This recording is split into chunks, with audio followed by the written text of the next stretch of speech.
Coming up on today's show, we're highlighting all of the news coming out of Gamescom 2020. Plus, we've got more news on Fortnite, PlayStation 5 pre-orders, that Netflix Resident Evil series, Call of Duty Black Ops Cold War, and more.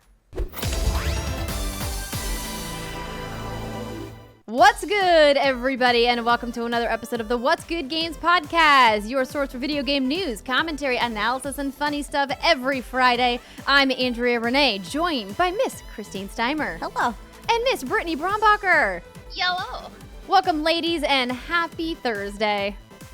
Happy Thursday. I got confused for a second, but yes. I was going to say happy Friday because it's Friday for everybody listening to the show, if you, of course, are listening on published day.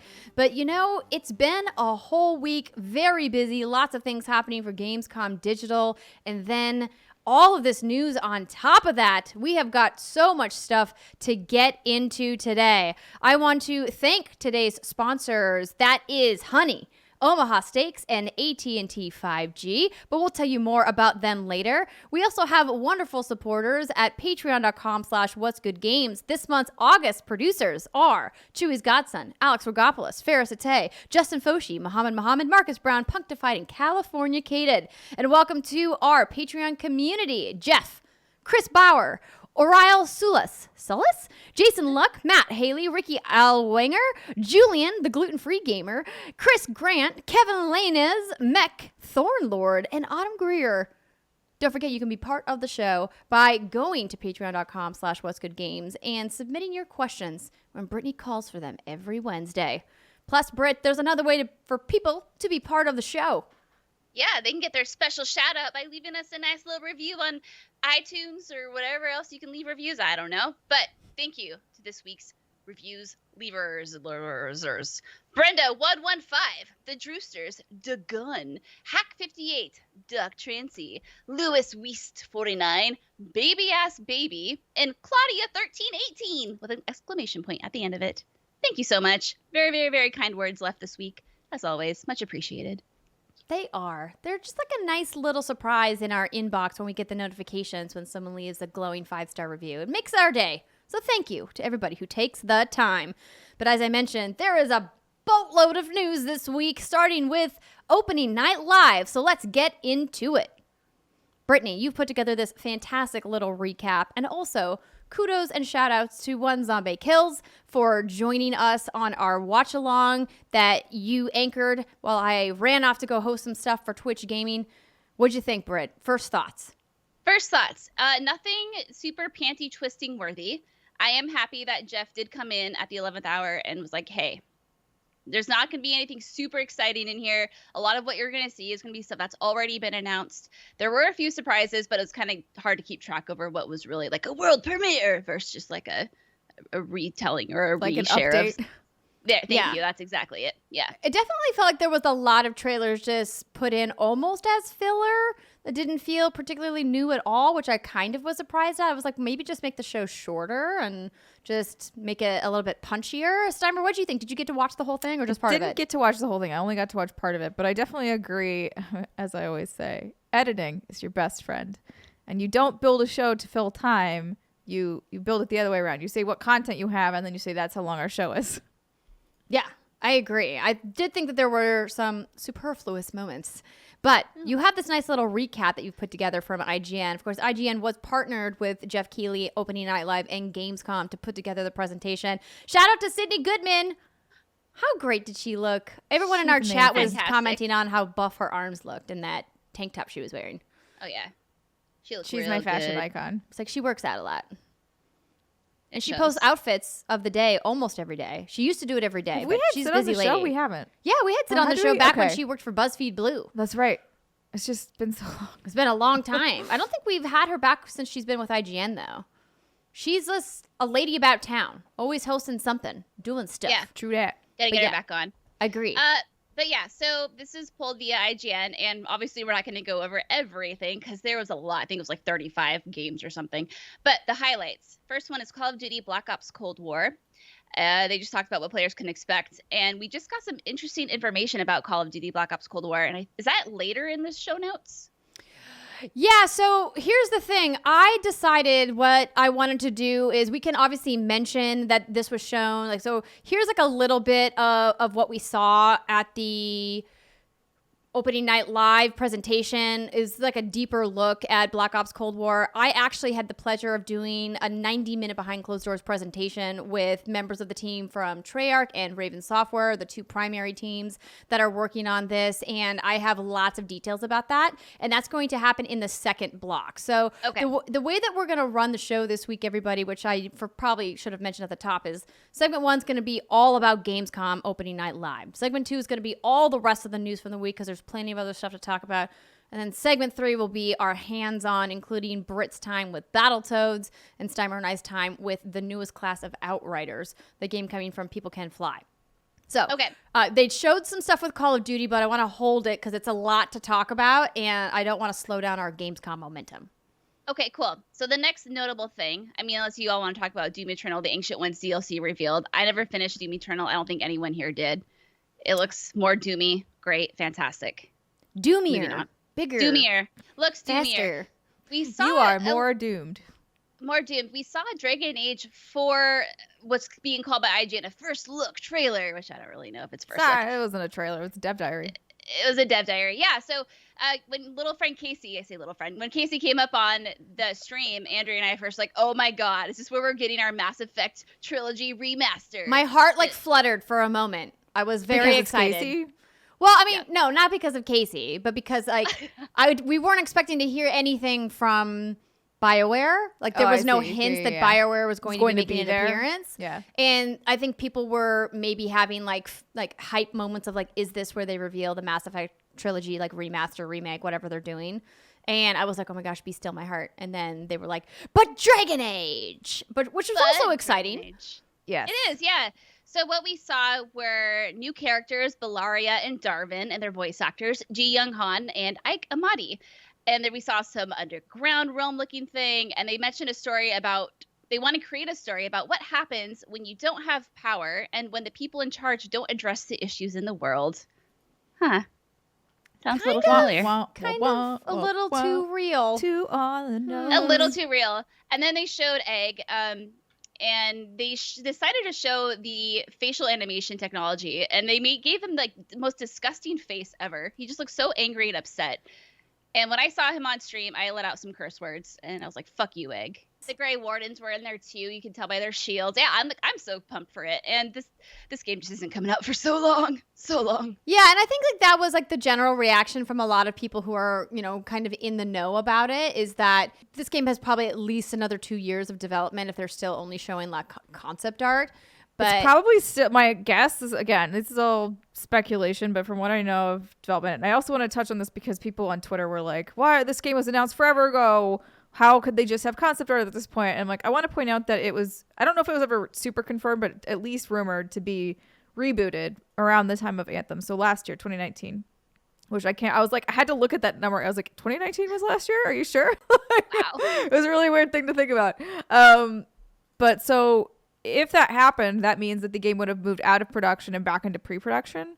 So they are probably, the reason you're seeing a lot of concept art is they're still prototyping. They're still like figuring out what the game is. And then once they get those pipelines established, they would then move into production, which is when the game really starts to make progress. So from what I've heard, I don't know. It feels like they're still maybe in pre-production again at this point, which is why you're only seeing stuff like concept art or like, basically dummies moving around on a screen, like, oh, combat, like you saw like I can't think of the word right now, but a gray character just like smacking the sword. Gray box character. Just like, so that's my take on it. I'm not worried about the game. I would be more worried if they'd been pushing ahead on a concept that they weren't certain about. So the fact that they were willing to take that game back into pre-production, I think is a very good and healthy sign from the developer that they really want to make something quality and not something mediocre. Preach it, sister. Preach it. Andrea, did you want to touch on Unknown 9? I believe you said you had B-roll ready for it. It looked awesome. Obviously, this is very much like a cinematic CGI high concept trailer. I mean, because if this is what the gameplay would look like, that would be wild. But yeah, that's not how it ever does. But So I have a little write-up yes. here on IGN about it. So beginning in India, Awakening centers on Haruna, quote, a street-smart survivor that struggled to stay alive for most of her childhood. As we see in the trailer, she discovers the ability to slow the perception of time and manipulate the energy of people's bodies. She has also struggled to understand her mysterious ability to manipulate the unseen. It is only when Haruna meets her mentor that she begins to consciously access the wholly mysterious hidden dimension known as the Fold, propelling her on a journey to unlock the mysteries of this new realm and the secrets found therein. This looks cool. I mean, Yeah, obviously right? we don't really know what the gameplay looks like, but the concept of the gameplay, I can already see how that would work. And so that's pretty interesting. So what's interesting is we have no release window, but the story world's first book called Genesis is available to read if you want to like get a head start on Some this thing. backstory up in this page. There is some backstory. It's a whole story world being created by Montreal-based Reflector Entertainment, which is so far planned to encompass books, comics, podcasts, and games, all set within a universe based on the real world, but built around historical mythology and conspiracy theories. Ooh, we get It's a some whole thing. tinfoil hats up in here. Let's go. Everybody go home, or you're probably already at home, because where else would you be? True. Go to your kitchen, get some tinfoil, make yourself a hat. Make yourself a hat. We're getting weird. Mm-hmm. The next thing that I thought was kind of interesting was this weird Doc Brown / Surgeon Simulator collaboration. Not really a collaboration. Wasn't really a collaboration so much as Doc Brown just introduced. I mean, Surgeon Simulator 2 is out now, so Yeah. you can go get it if you want. But it's not like Doc Brown's in the game as far as I No. understood it. No. He actually has nothing to do No. with the game. And also Doc Brown is a PhD doctor, not a medical doctor, so I don't know. Yeah, like getting Christopher Lloyd to do a guest spot as his Back to the Future character was a really bold move, and I thought it was going to be an exciting like Back to the Future Back to the Future announcement. thing. Yeah. Because the last Back to the Future thing we had was that Telltale game, I Yes. believe. Yeah. And then when he was like Surgeon Simulator, I was like, what? I was like Surgeon Simulator, but you go back in time? No? Okay, you don't. You're just it's just a sequel to this game. I was like, clearly the guys who made Surgeon Simulator made a lot of money to pay for Christopher Lloyd's fee to come on and talk Yeah. about nothing Back to the Future related. But you know what? You do you. I'm glad that somebody like You know what? had fun putting that together. They should have just gotten somebody from like Grey's Anatomy. Like, here you go, actor. A random person? I'm Meredith Grey. Here's Surgeon Simulator 2. That actually would have been a I mean, really fun integration. At least it would be medically related. I feel like they could have broadened their reach if they had made a plea to Grey's Anatomy fans. Yeah, right? Like, don't you love seeing really gross shit? Or like ER. If you want to go way back, like a throwback, go for some of the OG ER actors, because that would also be fun. Scrubs would be great. Scrubs would be great because it's funny. That's a really good. Yes, it should have been a Scrubs actor. See, they should just hire me to make their marketing. We can next time. consult. We can brainstorm. We can But get to the right answer for you. Hire you The two What's for Good Games consulting firm is open now. Open now for business. Yeah. Please hire us. Email Thanks. contact@what'sgoodgames.com. Perfect. We'll get back to you. Following that, there was another weird collaboration: Bridge Constructor and The Walking Dead. Oh my god, I saw that was what I was like. What is happening? What? And especially because the trailer was so bizarre to me. So like, yeah, they had the thing with the bridge, which is like oddly zooming in on it. And I was like, okay, bridge, sure, got it. And then the dude who goes into a corner and just puts headphones on, and then when the zombies come out, I'm like, I'm sorry. So you're telling me that in the zombie apocalypse, there's someone stupid enough to put on headphones and apparently at a volume where you can't hear anything else? He did. That look, is I mean, a mistake. He looked like Napoleon Dynamite. He did. So I also thought maybe it expectations- was some sort of a Napoleon I Dynamite. feel thing. like this is the one that I forgot to look up. Walking Dead Bridge. And so the Bridge. question is: are you building the bridges for the zombies? Are you trying to, why zombies? How is this gonna work? Oh well. I It don't doesn't know. matter. My question is, I'm like, is this supposed to be like a weird Like a lemming lemmings? situation? Yeah, lemmings. That's what. That came was to the mind only too thing for I me. could think of, but I just literally don't even know. I don't know what this is or like yeah. how this is going to be entertaining. So youtube.com/what'sgoodgames. Andrea has been amazing at this B-roll game. She's rolling, so we're watching it right now. And yeah, it's like this Napoleon Dynamite when he's what, like 40? I don't know how old this man is. It's a middle-aged Napoleon. He's in some warehouse and he's going up these stairs like, oh, what's up here? Oh, there's nothing. I'm gonna find this abandoned corner and sit down and listen to some music. Oh, what could go wrong? Clearly this guy's seen some shit. He's like, I just needed this generator. Isn't this great? I like the idea that this is simulating players going into an abandoned bunker, searching for loot, but he didn't walk in the same pattern that we all would walk if we were actually in this game. And now it's like, what? The zombies are opening the doors. Zombies can not only open doors, they can navigate stairs very well. And without making any sort of he's knows? Building the bridge. He built a bridge out of a... Oh, he did? Okay. That is a Monty Python reference for very few people. But it's fine. This is a silly game. I don't think about it too much. Okay, yeah, that was interesting. It was...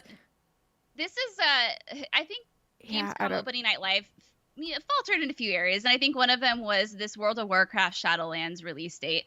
Instead of just showing the gameplay and the release date, they showed this animated short, which was part 1, that is supposed to act as, lore to the upcoming DLC. But it went on for far too long, and it was so in the weeds that I feel like most of the audience, this should have been for BlizzCon. We were just like, what are we watching? What's happening here? Yeah, it was a weird choice because not only was it not really animated, it was mostly concept art that had a few moments of animation, but it was such a deep cut for narrative reasons that it just was lost on the vast majority of people watching. We even asked our chat, which had some pretty big WoW nerds in it, and there was only like 1 or 2 people that recognized characters. And I even went to the Gamescom general chat to see if people were talking about it, and of course it was just a tire fire of people saying free Hong Kong. But I think that this to me was a miss. I don't understand why they made this choice, and it was just so long. Yeah, exactly. Yeah. But then they showed these Crash Wait, so what's the release date? Oh, sorry, October 27th. Okay, there you go. Yeah, there's the release date. That's the information you need. We spared you watching a really long animatic. Yes. Yeah, there you go. And then we have Crash Bandicoot 4. It's About Time flashback tapes, which are these collected in levels as long as you don't die getting to them, and they open up new challenge stages. It sounds like Doc Brown should have been introducing this. Mm-hmm. Time travel. Hello. Make your themes consistent. Yes. I'm with you, Steimer. I'm with you. And then we got an Outriders new cinematic trailer, which they showed new details about abilities, enemies, and the world you can explore with your friends. And we're going to talk about that in the final segment because Steimer and I got a nice meaty amount of time playing the game. Brittany we were all supposed to play co-op, and our poor Brit was plagued by technical difficulties and wasn't able to get connected. Wah, wah, wah. Single tear rolls down my cheek. Yeah, sorry, Brit. So put a pin in Outriders. We're going to talk more about that later. But right now, I want to tell you a little bit about one of our sponsors for the show, Honey. Everybody is shopping online these days, probably even a lot more so than you used to do because we're all stuck in quarantine. And you know what that means? When it comes to shopping online, you're frantically Googling promo codes trying to save yourself a couple of bucks. Admit it, you've done it. I used to do it all the time. But thankfully, I don't have to do it anymore because I've got Honey installed on my Chrome browser. That's right. Honey is the free browser extension that scours the internet for promo codes and applies the best one and puts it on your cart. Honey supports over 30,000 stores online. They range from sites that have tech and gaming products to popular fashion brands and even food delivery. Food. When you check out, the Honey button drops down and all you have to do is click that apply coupons button, wait a few seconds as Honey searches for coupons, and then boom, save yourself some money. Recently, I was buying postcards like I do pretty much every month for our What's Good Games patrons. And once again, saved $11 by just clicking that apply coupons button. It's so easy. I've saved money on swimsuits this summer. I saved money on buying new utensils for my kitchen. I mean, it's just such a great tool and a great way to save you money. Honey has found its over 17 million members, over $2 billion in savings. So if you don't already have Honey, you could be just straight up missing out on these savings, you guys. And it's literally free. You can install it in mere seconds. And by getting it, you'll be doing yourself a solid and you're going to be supporting us at What's Good Games. To get Honey for free, support What's Good Games, all you got to do is go to joinhoney.com/what'sgood. That's right. Type it into your browser right now, joinhoney.com/what'sgood, and sign up for your Honey account and start earning that gold and getting coupons today. Continuing on with our opening night live recap, it's hard to believe that we're barely even halfway through, is Necromunda Underhive Wars. Say that 5 times fast. Necromunda Underhive Wars. Underhive Wars. Necromunda Underhive Wars. I tried. Brittany, There was an attempt. I appreciate your attempt, Brittany. I really do. So I was like, what the heck is this? And then our chat came to the rescue and was like, Warhammer Tabletop. And I was like, ooh, exciting. What'd you think of this trailer, Britt? Well, unfortunately, this was right around the time where the stream was stuttering, and I missed it. That's right. But I'm looking at a description on nichegamer.com. It's based off the 2017 reboot of the classic tabletop miniatures game, Necromunda Underhive Wars. Is about gang warfare on the grim hive of Necromunda. Players lead a persistent, upgradable gang of fighters from one of Necromunda's infamous house gangs as they fight to survive the planet's criminal underworld. That's all I know. I missed it. I just like that they had like a badass girl gang. Yeah, it looks really great. It looked fun from what I saw before I lost all of it. The problem, again, another concept trailer. Hard to tell what the gameplay is going to look like. But Teardown was very clear with what the gameplay was going to be, though I still am confused about what this game is. It's like a Minecraft / Payday. It's a fully destructible interactive world, and I think it's a 2-man team. And you rack up debt, and then you have to perform a perfect heist to pay it off. Like, that's my limited understanding of what this is. It's the American dream. Wow. Absolutely. You accrue a bunch of debt and then do a bunch of crimes to get rid of it. Fuck. Dude, that's Would deep. you like to do a crime? Would you like to do a crime? Let's No. perform a heist. I mean, if you asked me, I would do it. Okay, thanks, Ride or Die. We also saw Little Nightmares 2 gameplay, which looks creepy as fuck, but I'm 100% here for it. I almost thought they would announce the multiplayer concept because there was 2 little creepy children things running around, but alas, we didn't get anything. It's only in your mind, Brittany. Yeah, and this is where I turn to the two of you because of Star Wars shit. Star Wars Squadrons campaign gameplay was shown. Yes. It looks good, but I'm worried I would get very sick. Yeah, so this was basically just an extension of what we saw at EA Play Live earlier this summer. More gameplay. We got to see a little bit more character development. It looks cool. It looks dope. If you're into flight sims and you love Star Wars and you want to pretend like you're flying in space, then I think this is the game for you. Just have a doggy bag nearby. Yeah. I just think get that's nauseous in space combat games because there's no horizon line. Yeah. I'm at that age now where even if it's not VR, just any twirly-doos and whoop-de-loos, I get sick. I was okay with it when I was younger. I think, again, because I was using a joystick, and for that helped ground me into like what I was doing, more so than holding a controller ever does. But yeah, I don't know if I could do it now. But you know what I could do now? What's that, Steimer? The Sims 4 Journey to Batu. Oh, Expansion's coming. Wait, it's Yeah. soon TM. That's what. Soon TM. Coming September 8th. Yeah, Rey and other familiar faces from the latest Star Wars films can be seen as main characters in the trailer. And Zombie lost her shit when this She was really shown. did. I mean, this Loved is it. cool. I think this is Yeah. really. I mean, I always love The Sims. It's one of the danger zone games I don't play anymore because I lose too much time. But I think this is really smart of them. Why? Who wouldn't? I don't know. I'm like, who wouldn't want this? I'm sure somebody out there is like, meh. But for the most part, I'm like, yeah, you get to wander around as a sim. That's great. Yeah, I think this is a really interesting integration. Obviously, Star Wars as an IP is far-reaching. Lots of people love Star Wars, and I think that them teaming up with The Sims is a great way for them to integrate Star Wars into a game that probably doesn't get as many cool IP license deals as a lot of other games do, right? And what's weird about that is that The Sims is giant, and I think a lot of people forget just how massive the reach of The Sims is. Particularly The Sims 4 has been going for several years now. So I think doing something like this is really neat. EA obviously been having that Star Wars partnership for several years, just milking it for all it's worth before their deal inevitably is going to end. And what a great way to do it. Yeah, I also think this is nice because right now, obviously, there's not a lot of travel for most people. So you can still feel like you're going somewhere else, like you're going to the Batu places on or at Disneyland or at Disney World without actually endangering yourself in any way. Yeah, no, when I saw these cantina shots, I was like so reminiscent of going to Star Wars. I had the absolute pleasure of going with some of the ladies from the Westwood Guardians, including our own Rihanna Manuel, and going for the Star Wars Jedi Fallen Order preview event last year as well.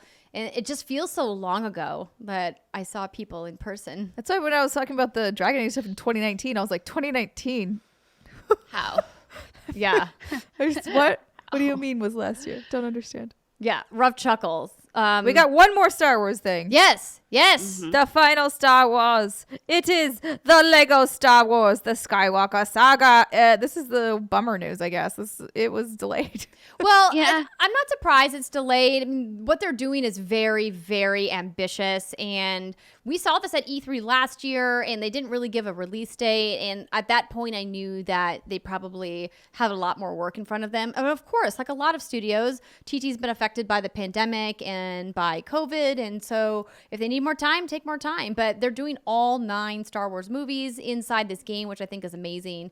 And Not only that, the graphics on this one Right? look Yeah. so good. good. And I know that's a weird thing to say maybe for something that is a Lego game. And I'm sure you're like, well, what do you mean? It's just a Lego game. But but no, it's like The so textures. crisp and like beautiful. Everything pops. The lighting Yeah. is fantastic. Whoever did the art on this and the lighting and the design, like A++. You nailed it. yeah. Did real good. The next thing that we don't have on here, I don't know what happened, my bad, is 12 Minutes voice cast was revealed. So this is the game that's kind of like a groundhog murder mystery. Oh, Where- yeah. Yeah, so this was revealed at Xbox E3's press conference last year, which feels like forever ago.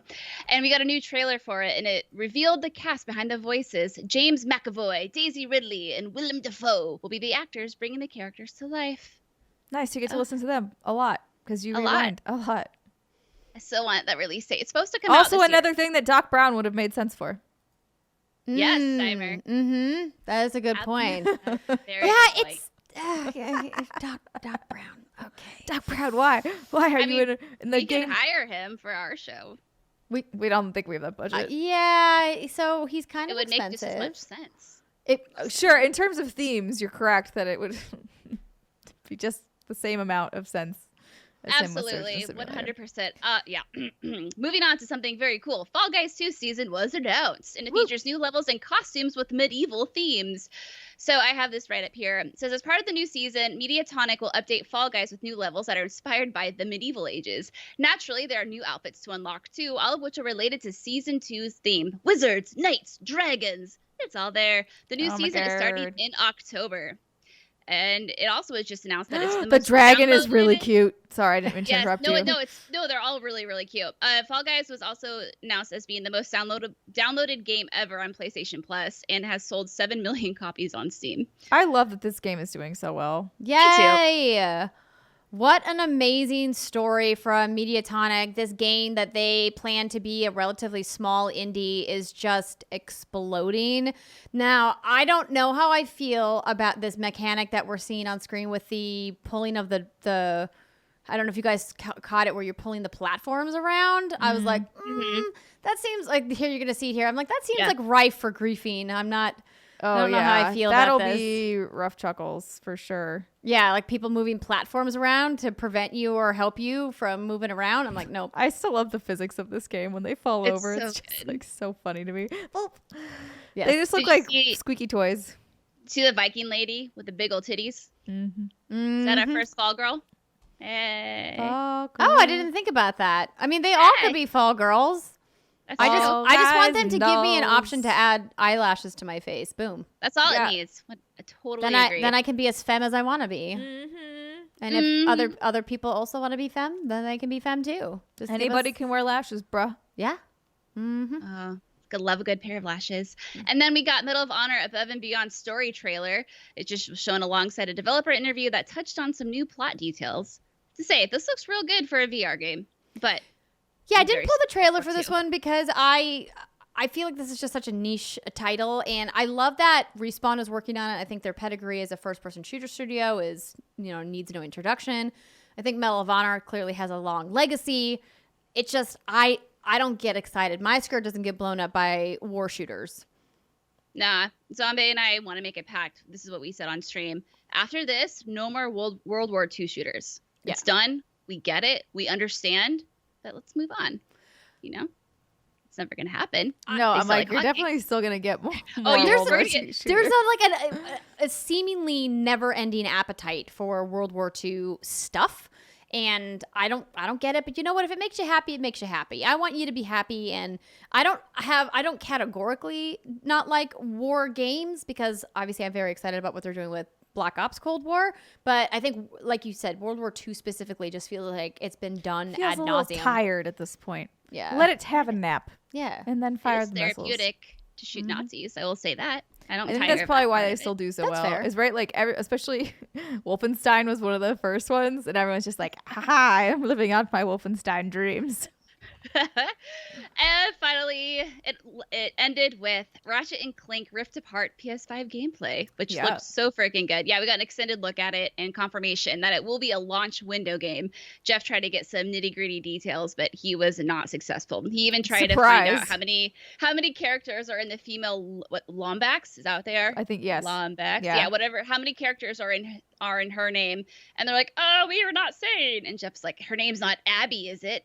They're like, oh, ha, ha, ha. And it was awkward. Oh, but- that is awkward. What a dick. Jeff. Anyway, Jeff, come on. You know better. Don't do that. Let them announce it when they want to announce it. Gotta You get put on the a great show. I feel like you should be talking like this. Jeff, come on. You be nice to the guys at Insomniac. Yes, you Yes. should. That was They are just- very nice people. That was just my thing. But yeah, the game looks great. I saw a lot of people saying that this has them super excited for the launch of PlayStation 5. I did see some commentary as well being like, wow, seems like PlayStation is bringing the goods with Spider-Man Miles Morales and this game in launch window. You know, it's like Halo Infinite. We still don't know what's happening with you. Did we get a release date for this? no, just launch window. Got it. Launch window is all we got. Jeff tried, Andrea. He tried. He But, did. Gotta The ask him. I train's think it pulling looks great. away. It looks real Look at cute. all those It looks real cogs. fun. Yeah, it looks awesome. I just keep thinking back to 2013 and how this was knack. Oh wow. Oh, wow. I remember Nick. Remember? I remember Nick. Remember that? And they were like, So- "This is basically a giant tech demo platformer game because we just wanted to show you that we could break apart all of these pixels and have them come back together. Particle effects, Look everybody. at all these particle effects. We got particle effects up the wazoo." So impressive. So we touched on this a little bit at the top of this segment, but we have a question from WGG patron Benedict Bond, who says, Great name. Now that Opening Night Live has been and gone, I'd really like to hear your thoughts on Summer Games Fest as a whole. Highlights, how do you see next year shaking out? For me, I think it was. I mean, I appreciate what Jeff was doing with it and what everything that all the work everybody put into everything. But for me, I never thought I would say this because I was always the person who was like, E3's fine. It's just so tiring. I don't like the week, but it's fun. I had like mixed feelings about E3, all of the shows, to be honest. And now I would desperately want them back because it at least brought focus where you knew when and to pay attention to it. You knew what kind of the things you would get.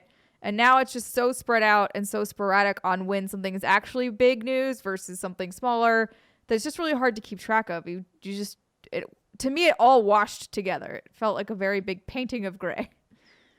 I 100% agree. I think we talked Same. about this earlier, this idea that the summer of gaming as a concept, cool. But it was really hard as content creators to keep pace with everything that was going on.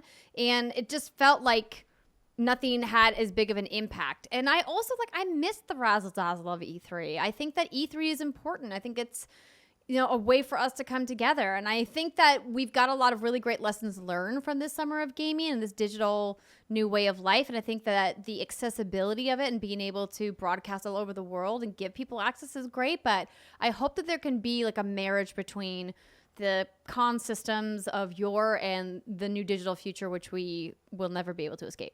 Yes. Yeah. I'm kind of the same / opposite of Steimer in the sense that I loved E3. I love the hype moments. I love the press conferences. So admittedly, when all the shit was hitting the fan and we found out we're going to have a whole fucking month and a half, 2 months, 3 months. I don't know how long this has been going on. What is time of Summer of Gaming? I was really excited. It's like, oh my God, every week's going to be like Christmas. Whoa, sweet little naive Brittany. Because now I'm like, oh my God, it is. Steimer, you painted it perfectly. It all is just a wash of gray at this point. It really does stop some of like the hype and excitement out of it because you feel like every week there's something else you have to pay attention to. And I say have to loosely, like it's really fun and I love what we do. But it does seem like, okay, I got to like stay on top of everything. What are we watching this time? And then you have Nintendo who like stealth drops these press conferences out of nowhere or these little directs. Anywho, yeah, it's a lot. It's just a lot. I think also something that maybe we haven't really touched on is that I don't think that this summer of gaming is going to be possible once life sort of returns to normal in the summer and people go back on family vacations and traveling and going to con seasons because they're just not going to have time to devote to watching all of these live streams. It worked for this year with everybody being grounded because of the pandemic. But once the pandemic gets under control and life starts to resume as it did before, they're not going to be able to get the kind of mass viewership they got like they did this year. Yeah. Yep. Next year shaking out. Who knows what next year holds? Who knows what next month holds? Yeah, I was going to say, it's Benedict just too Bond. hard to try and predict because we don't know where we'll be like a few weeks from now. Not saying anything will get better, but I could be dead in a ditch somewhere. You never know. No, Steimer, No. Ugh. The point I'm illustrating is I know. what is time? It doesn't matter. Time is a flat circle. And on that note, we're going to take our first break of the show. When we come back, we're going to be talking about all of the other crazy news that happened this week, including more details on Call of Duty Black Ops Cold War and an update in the latest saga between Apple and Epic Games. Ooh boy, just when you thought it couldn't get spicier, it sure did. Stick with us, everybody. We'll be right back. Hey everybody, Andrea here with your weekly announcements. If you missed our Gamescom live react, you can watch the full episode on youtube.com/whatsgoodgames, or of course you can go to twitch.tv/whatsgoodgames and watch the highlighted version there. If you are catching this on Friday, congrats, you still have time to watch me and our friend Steve Spawn from Able Gamers at 12 p.m. Pacific time at twitch.tv/indiearenabooth. We will also be co-streaming it on the What's Good Games channel to talk about accessibility in the indie game scene. We're going to be showing you some of the games featured in the Indie Arena booth and talking to Melly May, an accessibility expert straight out of Germany. And then on Saturday, August 29th, our own Rihanna Manuel is going to join me to highlight some developers focusing on diversity themes and focusing on game developers from low production countries you may not even know have an indie game development scene. It's going to be fun. Again, 12 p.m. Pacific time at twitch.tv/indie arena booth. And it gets better. What's Good Games has our own virtual booth. That's right. You can visit the What's Good Games booth at indiearenabooth.com. Hopefully you guys can check it out because it's pretty freaking awesome. I just wanted to say that. Plus, Brittany, we have even more news. PAX Online is almost upon us. It is. Our panel is going to be Monday, September 14th at 11:45 a.m. Special guest Joey Noel. What a beautiful lady. We love her. We love having her. One of the other cool things that we finally get to announce is that Brittany and I are going to be featured on a panel at RTX at Home. That's right, RTX is going virtual just like everything else this year, and we are super excited to be joining friends from Easy Allies, Brandon Jones and Daniel Bloodworth, along with Kinda Funny's Blessing Adeoye and Inside Gaming's Autumn Farrell as our moderator for a panel on the wonderful world of games journalism. You can join us on Thursday, September 17th at 3 p.m. Pacific time live. And if you guys want all of the details about how to join in the RTX at Home event, you've got to go to rtxevent.com.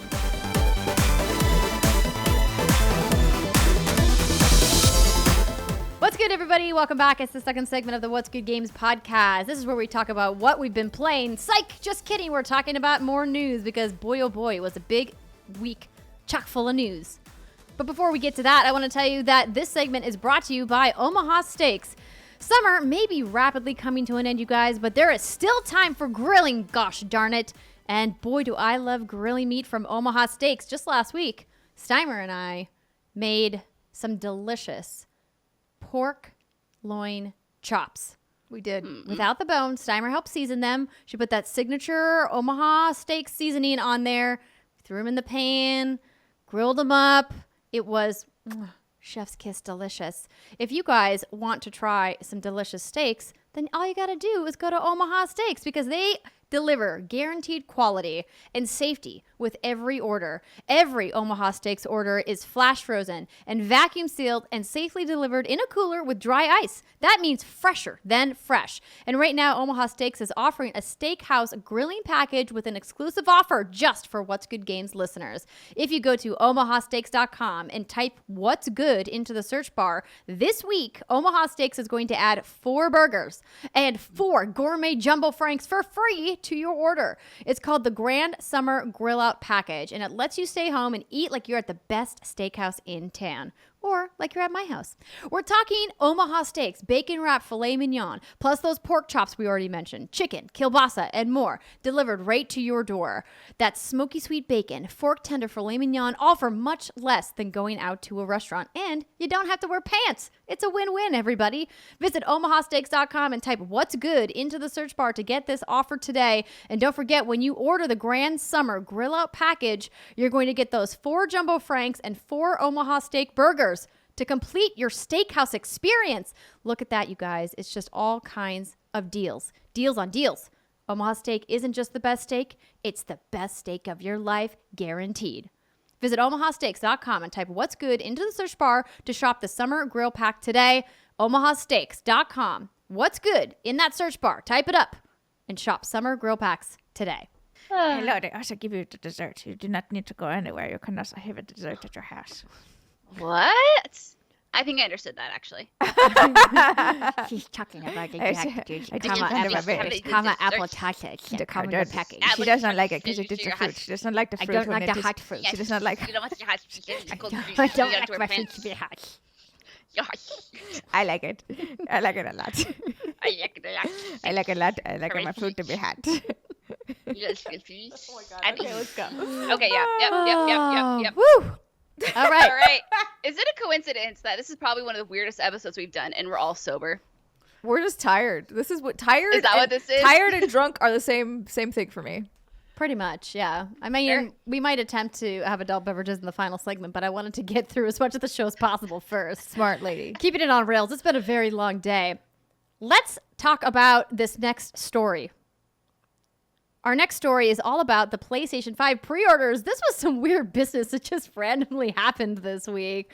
And I actually never saw this happening, and it's not really ever happened before. And I feel like people are still confused if they got the pre-order because It doesn't give you confirmation. no, I mean, but I saw Wario64 tweeting screenshots of the checkout process, but it said lol like 99. Yeah, it was fake. It's a Photoshop. Yeah.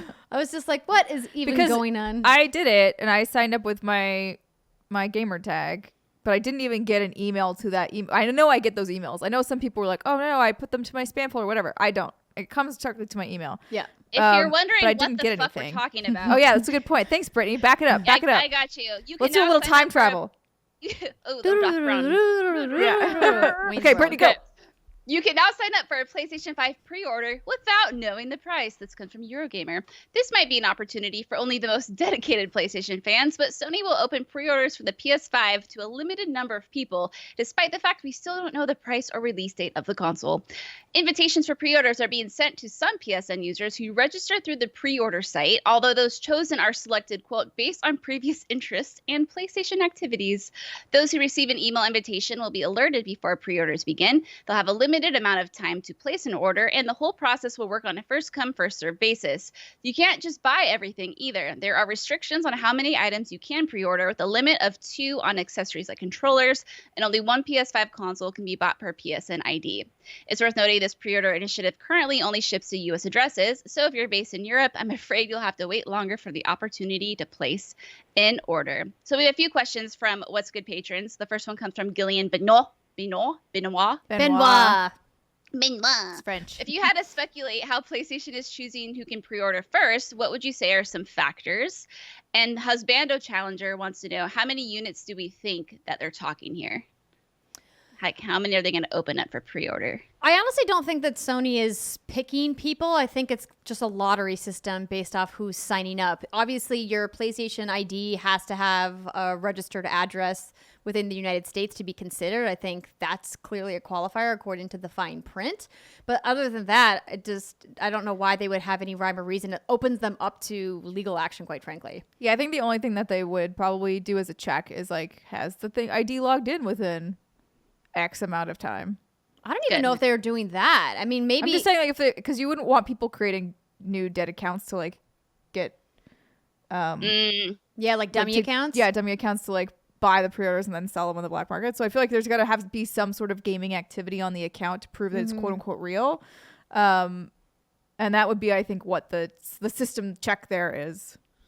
That's possible. Yeah. You might have to verify your account. It's been so long since I've set up my PSN ID. I don't remember what the steps are to verify It's been a long time. Your account. But here's the thing, everybody. Like, don't get upset if you live outside the United States and you can't place one of these pre-orders. Don't get upset if you didn't get the email. There's probably not going to be a shortage of PlayStation 5s at launch. I know that we're in a pandemic and manufacturing pipelines are a little bit tighter than they normally are, but what we've seen is that because the mobile sector in the Chinese manufacturing warehouses have much reduced turnover because there's just not as many people buying mobile phones, that is alleviating pressure on a lot of other manufacturing pipelines so that they can actually get more access to some of these parts and components that go inside these other devices. So I think they're going to be okay. They'll be okay. There is a report on Bloomberg because the shortages is what everyone's talking about. And if you are to believe this report on Bloomberg, it sounds like Sony is asking for 5 to 6 million PS5s to be produced as opposed to PS4 when they had 7.5 million.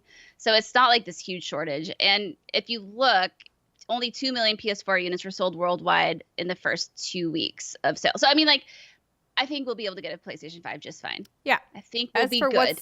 What this pre-order, I don't know, a couple 100,000 probably on this pre-order. That would be my guess, too. Like, they're probably just testing the waters to see, like, how many people are signing up. And then they're going to look at the signups and, use whatever algorithms they have on their side to say, like, how can we project how many of these people who actually signed up are going to purchase? Yeah, they just want to pat themselves on the back. Look how many clowns you got to sign up. It's like doing a poll. I am one of those clowns. I am one of those clowns. I mean, I did it. Interested? I did it too. We all did it. We all did it. I didn't get the email. I wish they would send you an email to let you know that it worked. At least be like, look, this is not the email for pre-ordering, but I got a thank you. On I didn't get it. I didn't get a thank you. So I found that, and it's interesting because so many people have taken to the internet to be like, so this is what I did and how I signed up and this and this. So I signed in to my PlayStation account in a tab, and then I clicked the link, so I was already logged in to Sony. Clever girl. And then I typed in my PSN ID, and then I got the thank you notice. I see. I didn't do that. That's big brain. It's not right too there. late. You still can. It's fine. I will get a PS5. I'm not worried about that. Yeah, and That's if true. you don't, you can always come over here. How sad would that be? Well, like, there's none in the world, but I'll be like, Andrea, I want to play on the PlayStation. Okay, I come to your house. I mean, because now I'm 12 in this scenario. I've aged backwards. but we could just hang out though. Oh yeah, no, we will. And play games. Foshee. Even though most of the games coming out are single player. Well, I'll I guess watch you. Ratchet's not. Ratchet's co-op, right? Ratchet we could play. I think. I don't know if it's been confirmed Actually, for I don't this. know if it is. I don't think it's I mean, It just looks like it could It's gotta be though, right? You think so? Not necessarily. Okay, that's fair. Oh, man. It doesn't have to be anything. That's what I've learned about this day and age. Ain't that the truth? And on that note, we will give you guys an update when we get some actual facts about what's happening with the PlayStation 5 pre-orders. Speaking of getting the facts, boy oh boy, we've got some new spicy facts in the latest saga of Epic Games versus Apple. Apple versus Epic Games? I don't know who's first in this lawsuit, but the consumers are the ones who are last. That's right. Fortnite is splitting into 2 different games because Epic and Apple's fight is next level. Dun dun dun. So this write-up comes from The Verge, and I love that Brittany wrote in the show notes, oh, do we have to talk about this again? Yes, And because we're gonna things keep happening. Honestly, this is a pretty big development, and so we're not going to belabor any of the points that we've already made on the show, but we want to give you guys an update because now The new update for Fortnite is almost here. Actually, by the time the podcast is out, it will have launched already. Fortnite's next season arrives on August 27th, and if you're an iOS or Mac OS player, you won't be able to play it, Epic Games announced this week. We're learning that's not all. Players on iPhone, iPad, and Mac will also lose cross-play Fortnite multiplayer with non-Apple platforms. Epic confirms to The Verge.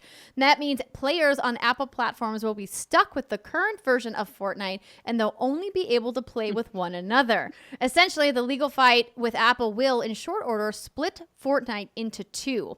On PlayStation 4, Xbox One, Nintendo Switch, PC, and Android, Fortnite players will have access to all of the new content that's set to arrive with the potentially Marvel-themed new season, which has been confirmed, which I'll tell you about in just a second. Most new Fortnite season packs in significant changes, including updates to the map, new cosmetics, new in-game rewards as part of the game's Battle Pass subscription. If you're a Marvel fan, this could be a particularly hurtful/interesting development. To complicate things, Apple has been cleared, at least for now, of any duty to return Fortnite to the iOS App Store, since a judge this week refused to grant a temporary restraining order against Apple on that basis. The court order did prevent Apple, though, from removing all of Epic's developer accounts for now, leaving intact the one linked to Epic's Unreal Engine and its associated licensing business. After hearing on a preliminary injunction is scheduled, a hearing is scheduled for September 28th, and could change either of these temporary legal decisions into more permanent ones for the length of the trial, which, as we mentioned before, could potentially go on for years. So a couple quick updates about what's in this new season, because a lot of people are excited, and of course a lot of people are angry for the exact same reason. Epic is teaming up again with Marvel for season 4, and this time around, instead of temporary tie-ins like they did with Avengers, Infinity War, and Avengers Endgame, there's going to be an entire comic book storyline that's going to play out over the coming weeks. We got to see a little bit of these assets this week, but it looks like Thor appeared on the island and warns of the coming Galactus, the Devourer of Worlds. He's not alone. Other Marvel heroes and villains have shown up to take on the Planet Eater. Players are going to be able to use Doctor Doom's arcane gauntlets, Silver Surfer's board, or an energy rifle made by Shark Labs. Also Shark Labs. And also there's new locations like Doom's Domain, Sentinel, Graveyard, and the Shield Helicarrier.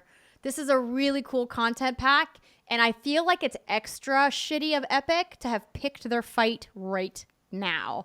They knew what they were doing. I can't believe. I feel like Marvel must be irritated. Dude, if I was Marvel, I would be mad as fuck. Yeah. I would be irritated. I would be upset. I would be like, yo, our lawyers need to get on the phone. Is this a breach of our agreement? Like, I would be pissed. Yes. Capital P. Well, the saga continues. We will find out next week with this page turner of a scoop. It's just so weird to me that they chose this exact time. I'm like, I feel like if you want to mobilize users, you would give them, I would have just moved it back. I would have just said, hey, we're going to push back the launch, and then we're going to pick our fight, after the content is already live. But see, I don't know, because I feel like to mobilize, to get folks to, fight for you, you got to piss them off, almost in a sense. You got to paint this picture. And I think they knew what they were doing. They knew this was in the pipeline. And now they're like, hey, get out your pitchforks, young fellow gamer kids. Get mad, because now you can't access this cool content and play it with your friends. Oh no, get mad. That's how I look but again, I would be irritated if I was Marvel, because then you're using them as a chip in this game. They don't necessarily know that. They didn't necessarily know that going into it, which maybe they did. I don't know. Maybe I don't know how transparent Epic is in their business deals.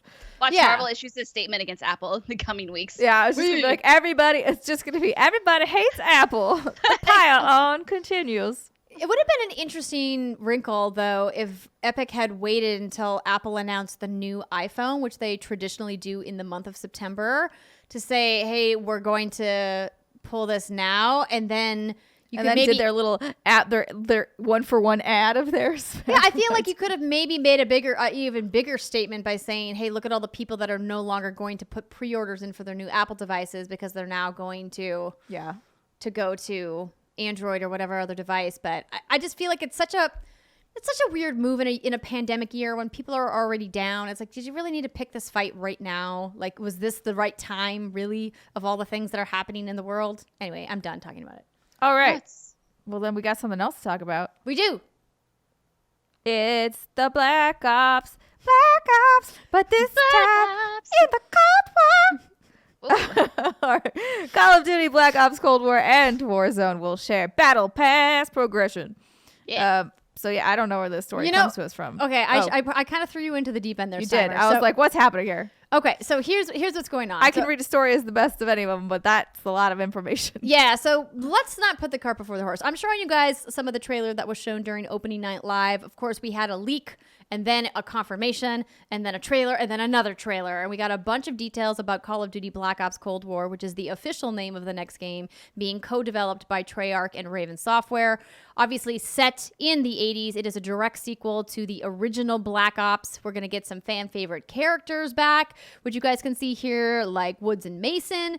And we also have some other familiar faces, like former President Ronald Reagan. Yeah, he really liked jelly beans. Did you know that? I did not know that.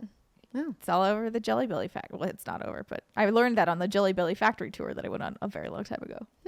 Oh, there you go. The more you know, everybody. Jelly beans.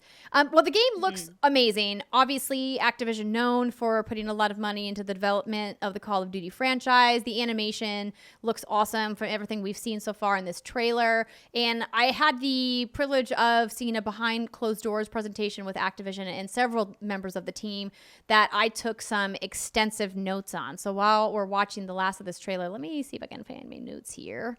Here they are. I found my notes. So let's see here. Where should I begin? There's just so much to start.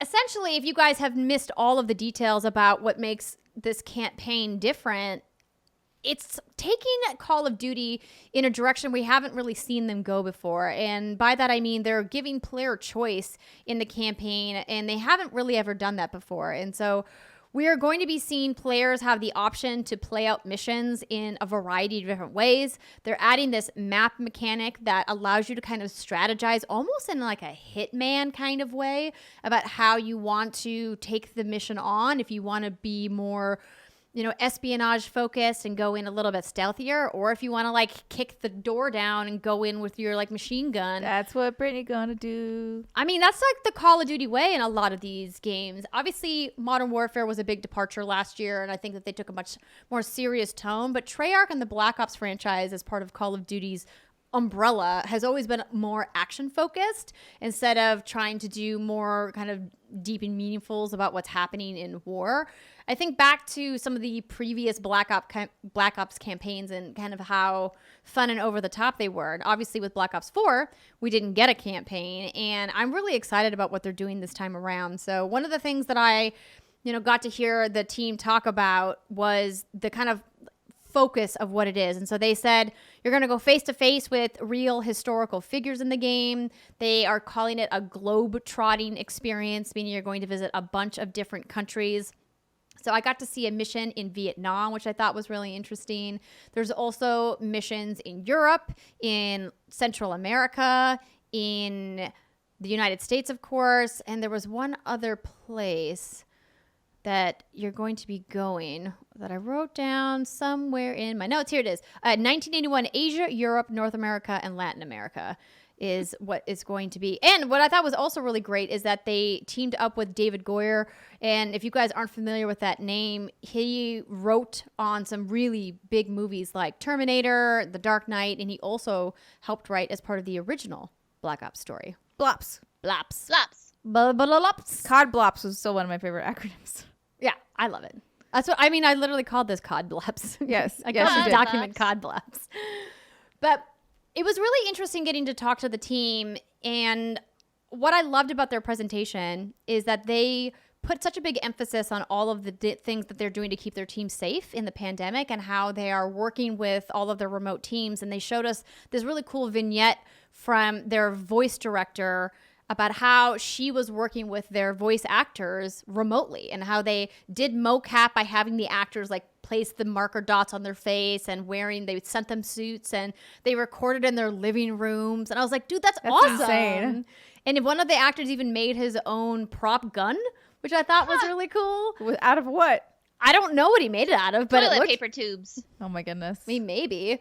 Or maybe he just like has a secret prop hobby, much like Henry Cavill has. He's like, I just got like a 3D printer hobby. back here. I mean, you never know. It's true. But I thought it was a really interesting vignette on how devs are trying to adapt and work, especially with a major title like Call of Duty, which has so many moving parts and so many different dev teams spread out across multiple studios. But going back to the Cold War campaign, the thing that I thought was interesting is how they are going to also let you create a character. And what I mean by that is you can choose to be male or female this time around, or you can choose to be gender neutral, which is a first for the Call of Duty franchise. You can choose to be classified, and you'll have gender neutral pronouns for the entire campaign. And I thought that was really awesome. Something that I think is unexpected for Call of Duty, knowing the history of their community and how toxic it has been. I think that this shows a lack of care on the part of Activision and the teams to say, hey, we hear you. We know that you guys want more options, and we're giving you a gender neutral option for this campaign. So I think that that's great. Obviously, they still have a long way to go for other accessibility terms, as our friend Steve Saylor has identified. If you guys want to hear his whole thoughts, go check out his Twitter at BlindGamerSteve. Boy, there's so much more to go over. I'm trying to truncate my notes here. So are there multiple endings? Did I read that right somewhere? Yes. What the team told me, because I specifically asked, is player choice going to affect the narrative of this campaign? And they said player choice will affect the outcome of some specific missions, and then player choice will affect the outcome of the end of the game as well. So some choices just mission specific, some choices full campaign specific, and I thought that was really exciting. Yeah, that makes me interested in it for sure, because I always fizzle out of Call of Duties, usually because they're very big and bombastic and there's a lot going on. So there's nothing bad about them, but for me, it kind of doesn't do it for me. But stuff like this does. Yeah. And other dialogue wheels too, or different choices you can make. I didn't see dialogue wheels in the gameplay that I saw behind closed doors. Doesn't mean that they don't exist, but I think the choices, at least my understanding for what I've seen so far, is that they have more to do with how you carry out specific missions, like what you choose to do. I'm sure it has to do with who you choose to kill or leave alive. If you go in for, let's say you're being sent in to get a piece of paper that has code names or something on it, if you're able to secure that document or not. That's purely made up, you guys. I'm just riffing here, but that would be my guess, is that it's more gameplay focused than it is actual narrative focused. Press X or Y, whatever. Yeah. But so Games Writer says this could be something as simple as a dialogue tree that lets you reassure or threaten a prisoner. So probably really basic shit, but still neat. Yeah, it's more than we've usually gotten from a that's cut. cool.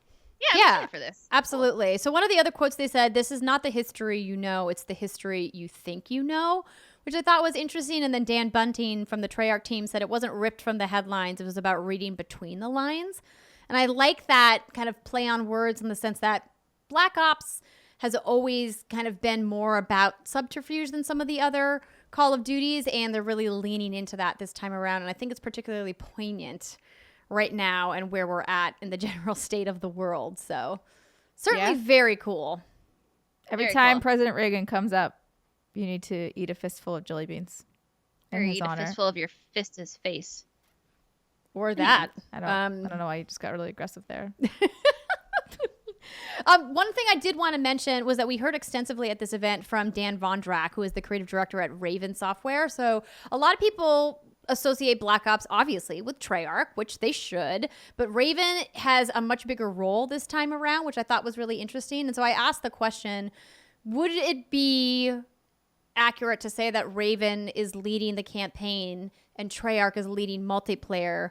And it felt like I got a yes, but not really. It seems like they're obviously, it wouldn't be incorrect. They're obviously co-developing it together, but I feel like this is the first time when I've done a press event where I've heard so much from the Raven team, because generally they're usually not as present at a reveal event like this, and it either indicates to me that they're taking a much bigger role in developing the campaign, or that Treyarch is, I don't know what else it would mean. That's what it feels like it means to me. Maybe it means Raven's about to spread its wings and fly, and it's going to become the 4th studio, and they're going to start cycling.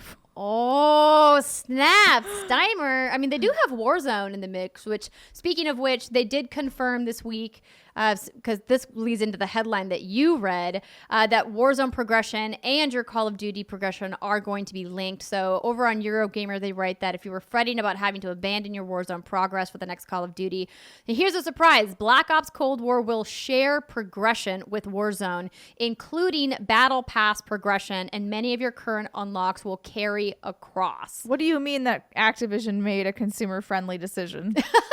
Ooh. I don't understand. I feel like it's such a great way to get people into Warzone that maybe haven't gotten in yet. Oh, totally. No, this is really smart. So I'm glad they're actually doing this. I got a little, I don't know, did you ladies see the physical edition kind of confusion? Yes. Okay. Go ahead, Brett. I was going to bring that up, but you take it away. Okay, so this comes from Charlie Intel, aka Call of Duty News. So in case you were confused, I'm going to make you a little bit more confused. So for everyone planning to get a physical edition, physical standard of PS4, you can upgrade to PS5 for $10. Physical standard of Xbox One cannot be upgraded to Xbox Series X. The physical standard of PS5 only includes the PS5 version, and the physical standard of Xbox Series X includes an Xbox One copy. Yeah, so basically, what that means is if you're buying it on Xbox, your copy is interchangeable. If you're buying it on PlayStation, it's not. Yeah, but if you not buy it the on old PS5, one. you can only play it on PS5. If you buy it on PS4, you can spend $10 and get it for PS5. And if you get on Xbox One, you cannot upgrade to Xbox Series X. But if you get the Xbox Series X version, you can get the Xbox One version. I feel like this is bad. And this is what Blessing and I were talking about this on KFGD earlier this week, and how I said that it would be nice if the platforms just forced publishers to standardize if they're going to allow it. It's like, hey, if you're going to do smart delivery, then you have to follow these standards, or you're not doing smart delivery. That's it. It's like, stop confusing consumers with all of the different runaround between publishers. EA is doing it one way. 2K is doing it one way. Activision's doing it this way. It's like, no, you're the platform holder. You can dictate this. If they're going to do cross-gen. Then they're going to make a weird video at you and be like, Mer, you're bad. And then they're going to start a whole kerfuffle like Epic and Apple.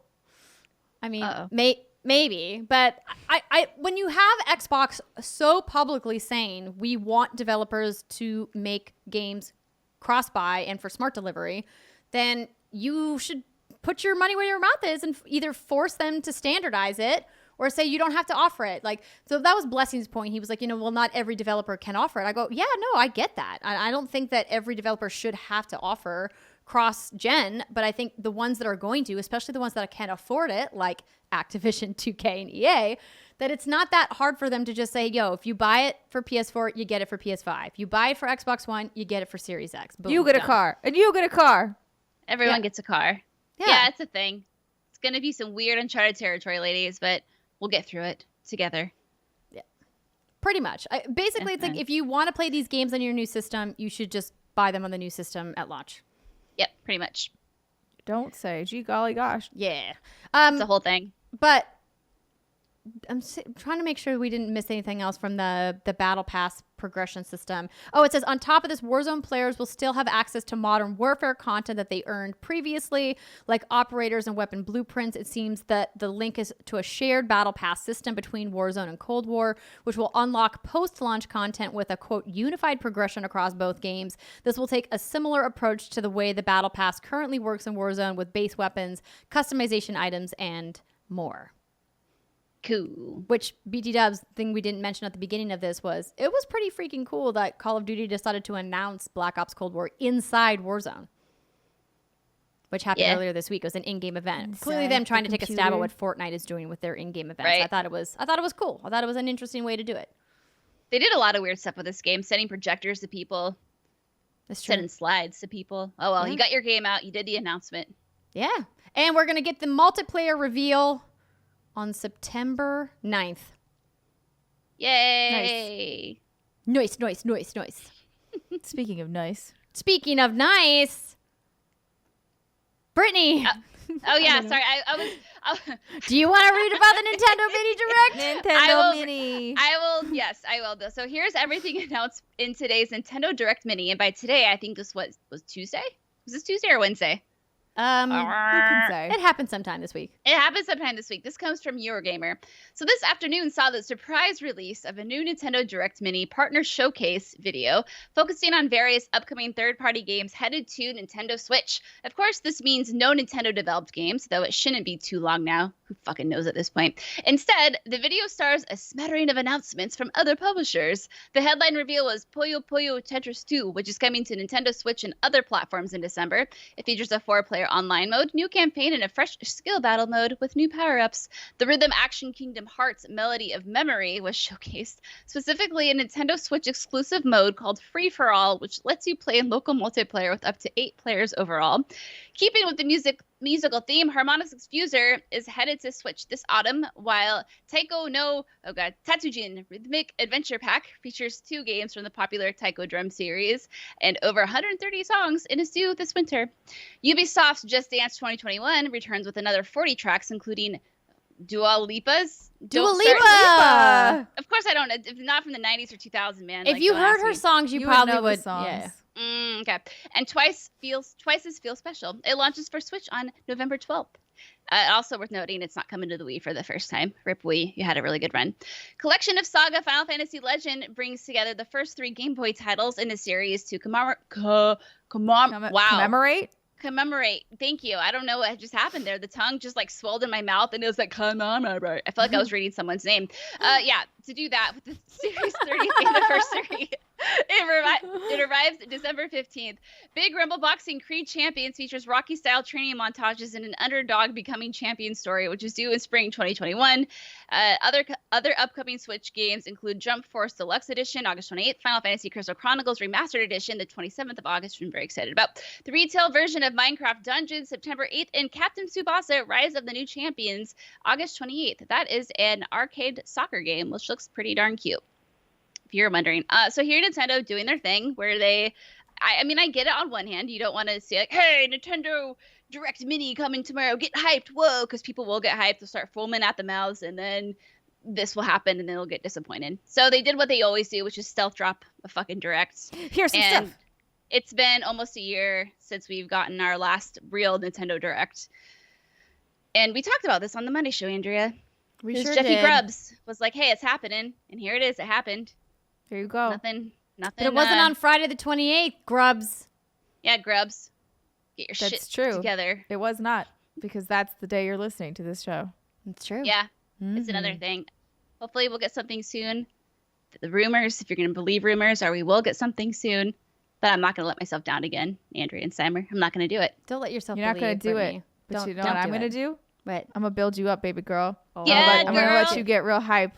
You want to know why you should get real hype?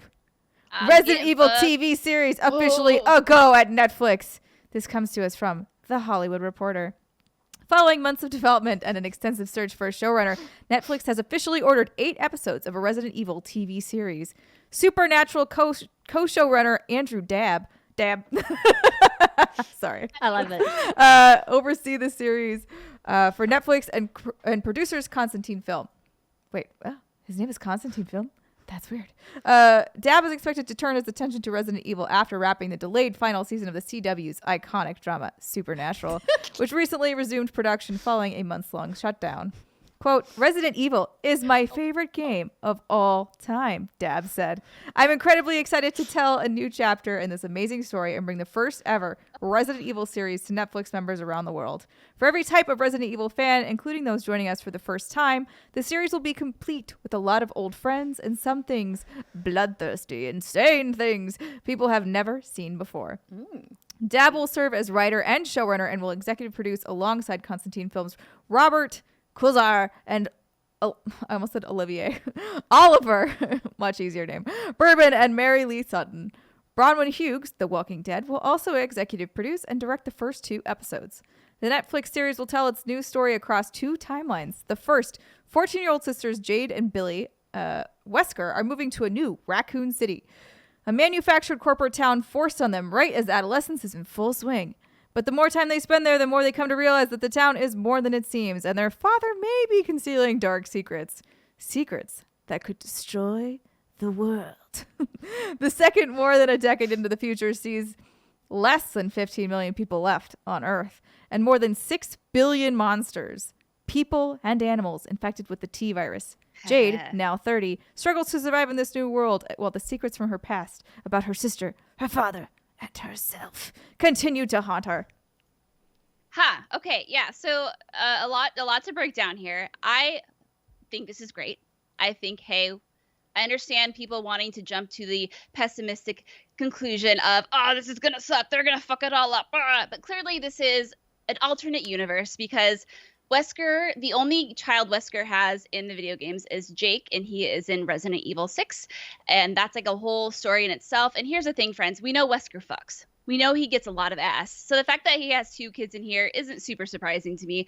2 daughters, which I think is awesome. And I think the way this is being prefaced, it's a feeling I get, is that daughters actually might be the good guys in this one. At least one of them.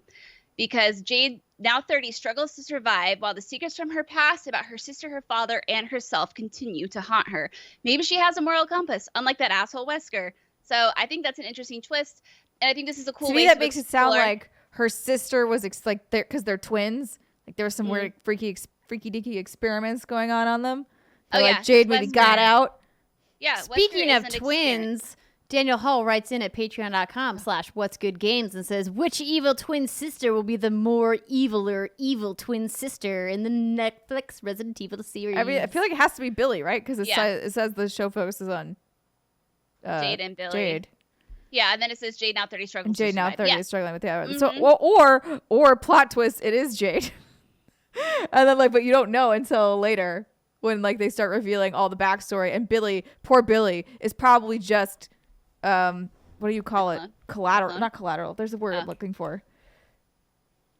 What? Collateral damage or something damage. Collateral damage. Is that correct? Yeah. Okay, I don't know why do I doubt myself? I don't know. You're very smart. Oh, thanks. You are very smart. Yeah, and I mean Wesker isn't exactly human himself, so it wouldn't be. He's got to be at least part of him. But True. Unless these girls were made in some weird lab. Who knows? Still got to have the goods to produce human life. Some portion of them. Steimer really wants to talk about Wesker's dick. It's not. No, that's not where the semen is made. Go, Andrea. Go, single shot. Let her have her moment. Let's go. I'm saying biologically, semen needs to exist in this person. You wanna have like a legitimate testicles and vast deference conversation right now? No, I don't. But I'm just saying that needs to exist. Okay. He doesn't technically need to have. Well, it's fine. Whatever. Just let's go. Okay. Anyway, I think this is exciting because there's this new Raccoon City, and I think this is just a cool opportunity to explore a part of the lore that I don't think we'll ever see in games or ever see in any other kind of medium. So cool. Let's go. I'm all for it. We've seen how well they handled The Witcher. Who's to say they can't handle Resident Evil very well? And it sounds like dab. How do you dab? I don't know. I don't remember either. I didn't do it very well. Anyway, it sounds like this. Yeah. Oh, I'm gonna hit everything if I do that in here. Okay. Thank you. It sounds like Dab is a fan of Resident Evil, which also makes me happy. But we will see. I'm happy that it has been confirmed and it is actually a thing that is happening. Go team, rah, rah. Matthew Goddard asks, Britt, as a big fan of Resident Evil, what would your ideal series look like? I think ideally, and here's the thing, you ladies can speak to this too. Whenever you take a video game franchise that you love so much and try to translate it to film, there's always something weird that happens. Like this Uncharted film that's coming. Spider-Man ain't going to look like young Nathan Drake. It's just not going to happen. So I think what comes along with that is just some sort of, it's hard to wrap your head around it. Ideal series would be all in CG, it'd look real pretty, and then you could bring all the fan favorites in, and then it would be great. Something exploring. So would you want a retelling of kind of the stuff that they go over in the games? Yeah, okay. Yeah, I want to see more of Raccoon City, what it was like before the outbreak. And it's interesting because it sounds like we might get some of that here. Yes, it does sound like that for sure. Right? So I think that's probably why I'm most excited about it, because I've always wanted to know what Raccoon City was like. And I was hoping we were going to get that with Resident Evil 3 remake, but they kind of just skipped over all of that. Anyway, I digress. Give me more pre-zombie outbreak. Give me then translate into outbreak and just show something from more of a citizen's point of view. And I know there are some games that are sort of like that, but it didn't really translate well. Anyway, let's go. Be happy. Be excited. life is too shitty IRL right now to jump to pessimistic expectations right away. Just have some hope for some shit, you know? Yeah. It's healthy. Smile a bit. You know? I'm smiling, Britt. Yeah, you're so beautiful when you smile. Oh, thanks. Part of the reason I'm smiling is because We got some good shit. we got some new hotness from KDA. So it's a lyric trailer, as you guys can see here. The full trailer, I imagine, is going to be coming in the future. It's very popular for musicians to release a lyrical trailer first, and then they release the full I find it music weird that video you're calling later. it a trailer, not a video. Well, they do call it a. Well, they do. Maybe that's just me using the word trailer. They usually are called lyric music videos. Yes. I was saying trailer. We're in Those video were my game mode. words. Those were my words. But KDA famously made the song "Pop Stars" as part of Riot's League of Legends celebrations. That song went on to do 3 billion. No. What? Do you know what the final count is on I that have one? no idea. Off the top of your head? So No. the new song is cool. I would play a clip of it for you guys, but the YouTube content ID filters will snatch that right up from us. 365 million views on YouTube. Wait, I thought for sure it was more than that. Wow. I mean, there's probably plays on other places, but Oh, yeah. But let's see. but that's for just YouTube. Dude, I totally thought it was like way bigger. I mean, Just the opening ceremony video has 40 million views on it, which is wild. But if you guys want to check out the new KDA song, the baddest. "The Bed" is featuring. How do you say that? Is G it Idol? G Idol? Okay, Yeah. B Miller, Wolf Tyler. Sure. I don't I don't know how. I only know G Idol. I don't know the other ones. I don't know how to say these names. It looks cool. It sounds cool. Again, I can't play any of it for you because, Yeah. DMCA. That's why. It's true. And that's going to do it for our news for this week. When we come back, we're going to talk about what we've been playing. Stick with us. We'll see you in a minute.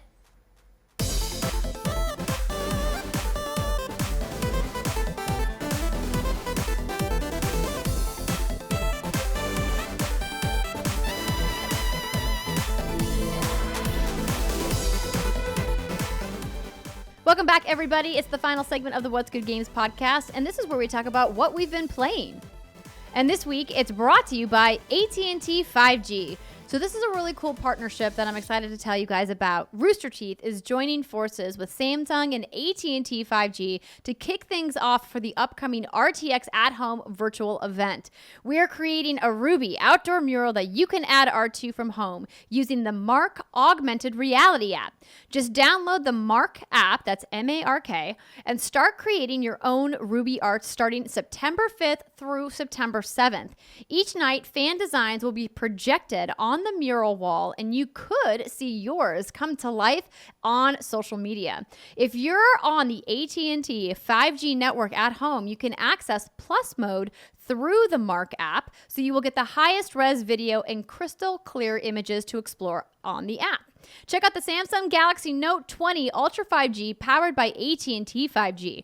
AT&T 5G requires a compatible plan and coverage not in all areas. And here are just some of the new features that you can try out with this device. Cloud gaming is going to be available with the power of 5G. Everyone's talking about cloud gaming these days. And you can try it out with high performance experiences brought to you by the newest Samsung devices powered by AT&T's 5G.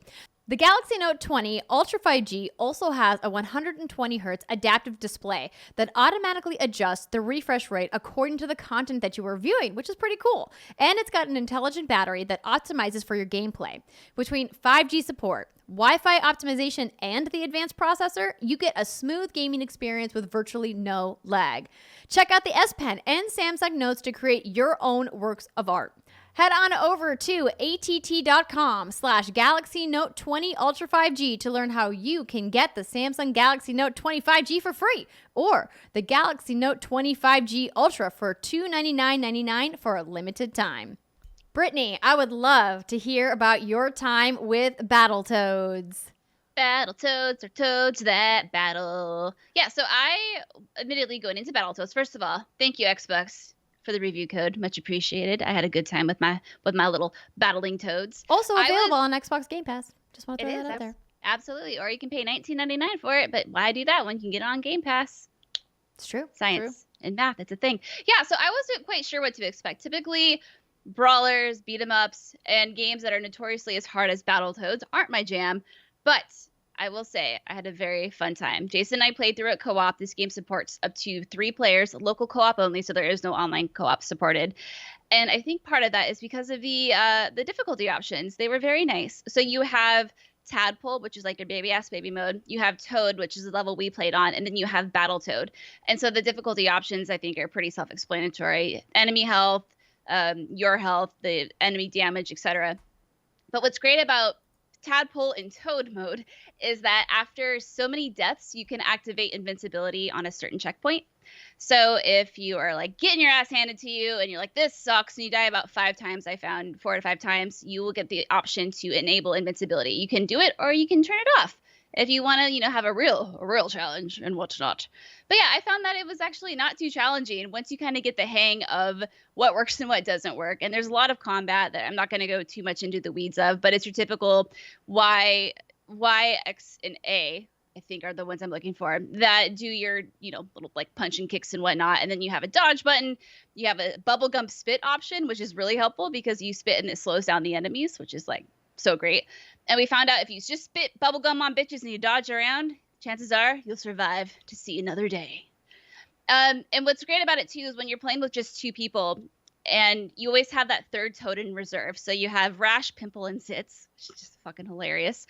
And if you have a Toad up in reserve and you, let's say, one of you die, you can tag in as the Toad that's in reserve, revive that Toad that just got knocked out, and then continue playing. So there's always kind of like that rotating little frog friend that can come in, that little amphibian friend, if you will. So in that sense, it's not super punishing if you do get your butt kicked.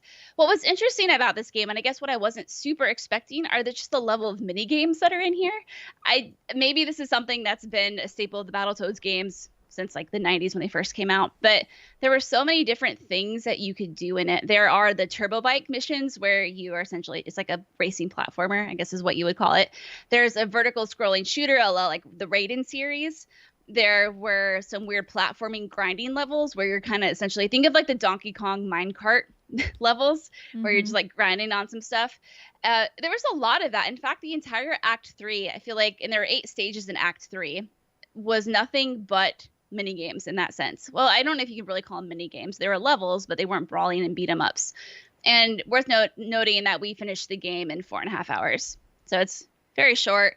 Nice. But it was fun. And I would just say, like, overall, if you are thinking about playing it, but you're not sure because you don't want to play a very, very hard game, it's really not too bad. Jason and I did it on Toad, and I can guarantee I did not carry my weight, but I didn't die too many times. I didn't die all that much. You can always bump it down to Tadpole. And the story itself is super charming, really cute. It looks like a Saturday morning cartoon. And all the Toads are really well written. And it's a pretty funny laugh out loud story. And yeah, it was fun. I didn't think I would like it as much as I did because I have had no experience with Battletoads before.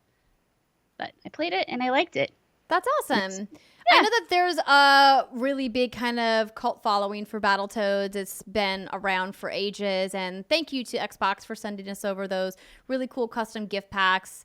I'm going to be doing a giveaway with mine because I want it to find a good home since it has some really cool limited art in that. Still trying to figure out when the best time to do that would be, since, I want to be sensitive about sending things through the mail during a pandemic, of course. But we're excited to give that away, hopefully sometime in the not too distant future. But I'm glad you guys had a great time with that.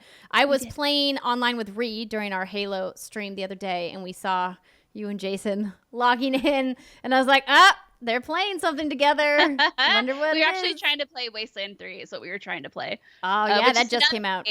Yeah, which is another game I've been playing, but I have nowhere near enough time. This is an 80 to 100 hour game, and we're maybe like 4 hours in. So can't talk about it yet. I couldn't give it an accurate reading. But yeah, that's what we were trying to play. And another game that just launched this week that we didn't have enough time to evaluate was Tell Me Why. So this is from Don't Nod. Of course, we've done many work. We've done several pieces of partnership. Wow. Words are hard today. Words are really hard. A long week. We've done really cool things with Don't Nod in the past is what I'm trying to say. And I am definitely looking forward to playing this, and I like that they really shortened the timeline between episodes. They're going to do all 3 episodes in 3 weeks, so we'll be able to do. I know, right? My old ass will be able to remember what happened from one to the next. Thank you.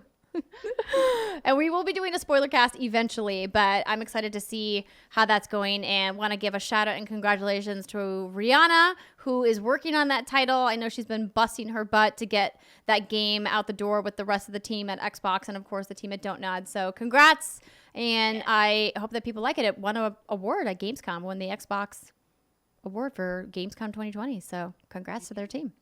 But that's not what we're talking about today. We will be talking about that in the future. Steimer and I got to play some Outriders. Yes, we did. So this game is wild. I had the opportunity to play back in February with Alana Pierce and Andy Cortez, and I had a blast playing with them, just like I had a blast playing with Steimer. Now, we will get Brittany into a session eventually. And I want to show you guys some gameplay. So this gameplay is actually going to be coming from the Outriders broadcast that was on August 26th, I think, this week. If you guys don't remember our discussion about Outriders from a couple of months back, this is the game from People Can Fly. People Can Fly, known for working on the Gears of War franchise, known for Bulletstorm, and this is their kind of first big game that they're doing on their own, and they are publishing it with Square Enix. And it is a co-op game, third-person combat, as you can see in the footage here. And I had a bunch of fun. They have 4 classes that they are showcasing, and Steimer played as the Trickster in our gameplay session, and I played as the new class, the Technomancer, which is probably the designated support class. I know in the broadcast they talked a lot about how the Technomancer has the most healing mechanics out of all of the classes, and I certainly...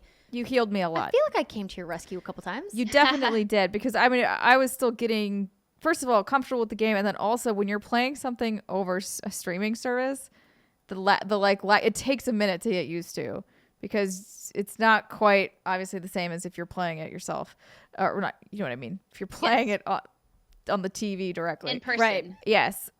So I was having a little bit of trouble in the sense because I didn't fully also understand the class until you told me to back out and look at the menu a little bit closer and see how my character would heal.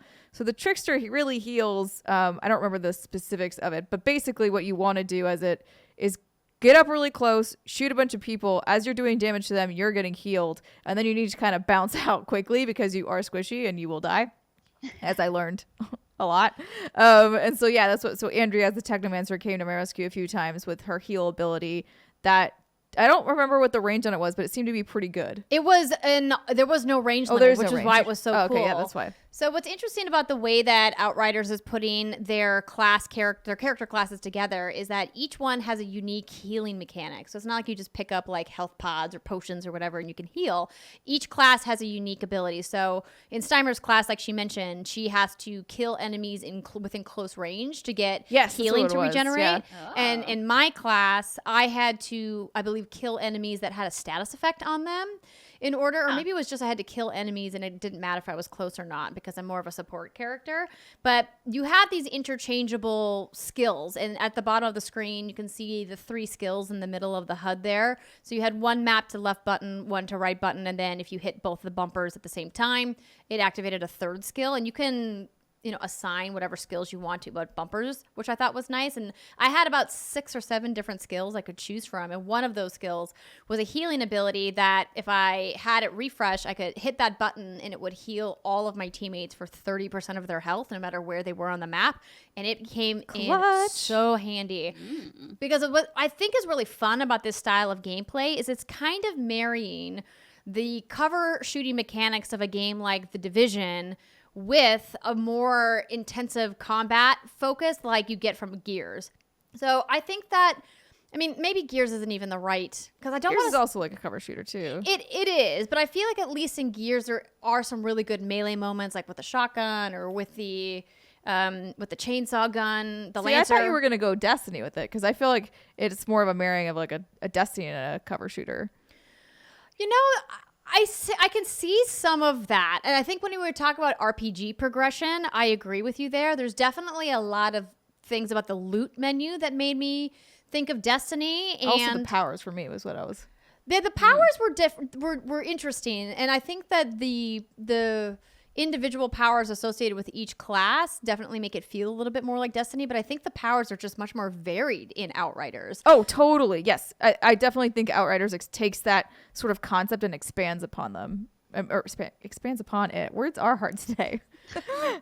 But I think what stood out in our play session was that we figured out a way to combo a lot of our skills together. So Steimer had an ability called the slow trap, and essentially put like a giant bubble of slowness where if enemies walked into this big bubble, they would just, move really slowly. And it allowed me to throw one of my turrets down to kind of spray damage on them as they were moving slowly through this trap. And we found really cool moments for our classes to really work together, to use our abilities to keep us alive, really, because we tested out this world tier difficulty system, and it was so hilarious. When we booted up the game for the first time, the devs are getting us comfortable with it. We go out on our first mission, and I was like, boy, this is really hard. I was like, what is happening in this game? Because again, we are just starting this out. We don't have a tutorial. Not only do we not have a tutorial, as I've mentioned, playing a game on your PC but through a streaming, platform, really difficult. And so, yeah, I just died instantly like multiple times. I was just like, what? Look, I'm not terrible at video games. I swear to God, I'm not. I don't know what's happening though. And then we looked at it. It was World Tier 5. They had us on the highest difficulty tier. It was like, it said like expert difficulty in the corner. I was like, why did you do that to us? Maybe let me get used to this first before you just throw me in the deep end of the pool. And then of course they thought it was really funny. They're like, oh, we thought you guys could handle it. And I was like, don't do that. This is a brand new game. I've never seen this class before, but they were good natured about it. The team at People Can Fly. Yeah. And so we dropped it down to like 3? World Tier difficulty 2, I think, to start. 2, and then we made it. And then we were like, this 3. isn't hard enough. We bumped it up to 3, and then we ended up trying 4. And 4 felt like the right challenge for where we were at skill wise, and also our knowledge of the different abilities and things like that. Yeah, like we had also gotten a chance to play the game a little bit more at that point, so we were more comfortable with our classes. Again, I had learned how to heal. I also went through all of my other abilities, kind of swapped the ones I really liked. And because there was one where you kind of just do like the temporal slice. Yeah, you just like slice anybody that's near you. Oh, I really love that. There was one where I just the ability spun that around. Saw where like rocks came up? I don't know that one. I didn't play Was that in the Devastator class? It was probably in a class we didn't play. That is. So I didn't get a chance to try the Devastator class because I believe that was the class that we were going to have you play. Yeah. Let me see if I can fast forward here a little bit and see a little bit more. Yeah, where you're basically impaling people. Yes, that's what I want. So how many abilities do you have? You had 6 or 7. You earn different skills, and then you can level up these skills, and then you can kind of hot swap them around to be like, hey, in this level, I'm going to have a lot of like smaller enemies, so I maybe want more crowd control. And then it's like, well, I'm going up against like a mini boss. Now maybe I want more DPS. And I like that you can kind of hot swap them on the fly. And I didn't feel like I was really being punished by the cooldown reductions. But that, of course, is another part of the extensive skill tree. And they're showing a little bit of the path, the upgrade progression here. What I liked really, but what I saw about the skill tree is that the 3 branches of the skill tree had moments where they connect. So if you decide, hey, I really want to put a lot of points into a single tree, there will be a point down the line where you can connect that to another tree without having to go back to the beginning. Here's the tree. That's a lot. Yeah. So they went through that really quickly, but yeah, so there's a ton of skills to unlock, and I think the progression is going to be really rewarding. I think we still have yet to see how the loot is going to feel, how the loot chase is going to feel. This first outing made me feel a little bit too much like what I found in the Division, and that's why I brought that up, because the world tier difficulty system reminded me of the Division right away, where with each difficulty you get better rewards, more legendaries, more rare loot, the higher difficulties you go. But it also means that you're getting a lot of repeats, and I felt like I kept picking up a bunch of gear that I was just automatically dismantling. And what I don't need in my life, Brittany, is yet another inventory simulator game.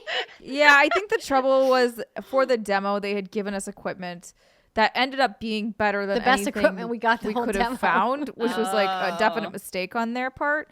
I know Yeah. that they're trying to do it so you don't like get in there and just fall on your face, although we already did. Yeah. But pretty much anything we found that even looked cooler, we couldn't equip because the stats were not as good.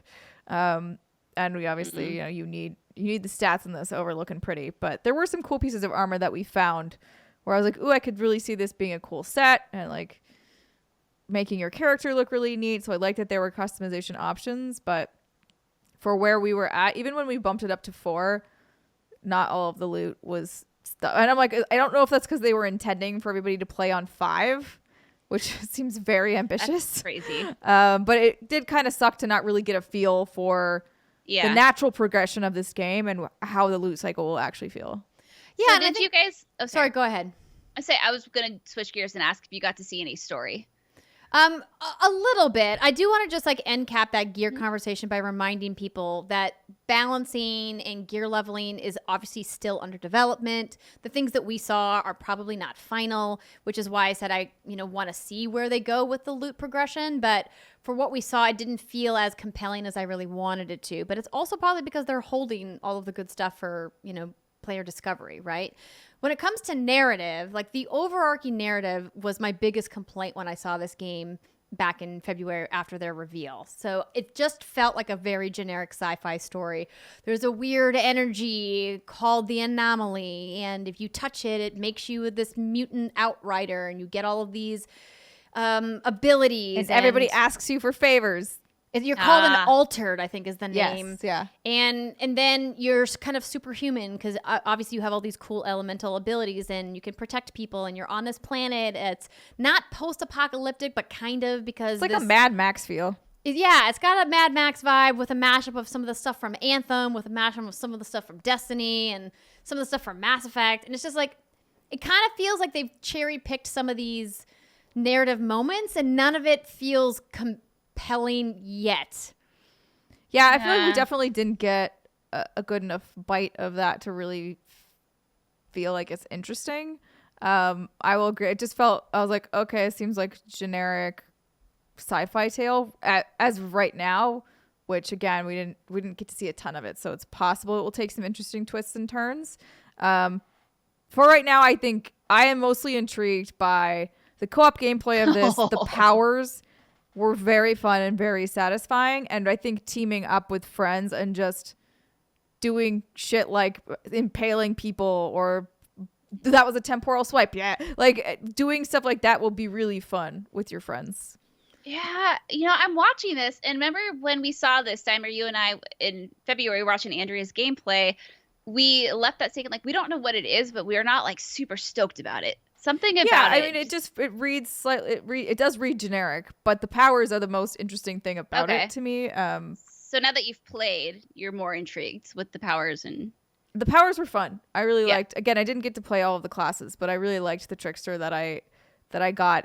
Again, only after I really understood what I was doing with it, of course. But it felt pretty satisfying to jump in there, shotgun some people, try and get out. Because there's a few moves where it's sort of like a blink ability, or not quite a blink, but sort of a time travel thing. Like your trail is there, you go up, you can kill, and then it'll take you back to where you were at the beginning. I never used that one because I didn't trust myself to be able to utilize it very effectively in the time that we had and the way we were playing. But I could see how that would be very helpful for that class. Yeah, I think that this game has a lot of potential. It's really relying heavily on just how like sheer fun the gameplay is, and I think that People Can Fly have really nailed that. What they have yet to show us is, can they stand shoulder to shoulder with all of the other games that have this like grindy loot progression? Now, what makes them different, of course, is that they have said everything you're going to play in Outriders ships on the disc. This is not a live service game. They're not going to be supporting this game with like routine content drops like we see, in a game like The Division or Destiny. That they aren't talking about endgame yet. Obviously, they have a lot of development left to go, but that they want people to know that you are going to be able to play this game when you buy the game. That it's not going to be like a drip feed of content to get to the end of whatever the narrative is. And the few cutscenes that we did get to see, I thought were interesting, but I haven't yet gotten to see why I should care about these characters. But again, that's one of those things that I think is going to be hard for players to really get a firm grasp on until the game comes out. But well, yeah, again, like it's fun. We weren't it's really playing fun. from the very beginning either. I don't know. I don't remember I think where. we were like level 30. Well, we were level 30 for sure, but I don't know where we were at the point in this story. But it definitely was not a opening cutscene sort of situation. We were literally dropped into a level to start, and then at some point we saw cutscenes. So we're also like, it is weird to. We can't really judge the story because we were being told the story partway through. Even if it was just a little bit after the beginning, it's still weird to not have the setup of a story. So I'm not trying to judge it on that yet. But I mean, I think the gameplay was really fun. I do think it has generic issues. It feels a little bit like a lot of other things on the market.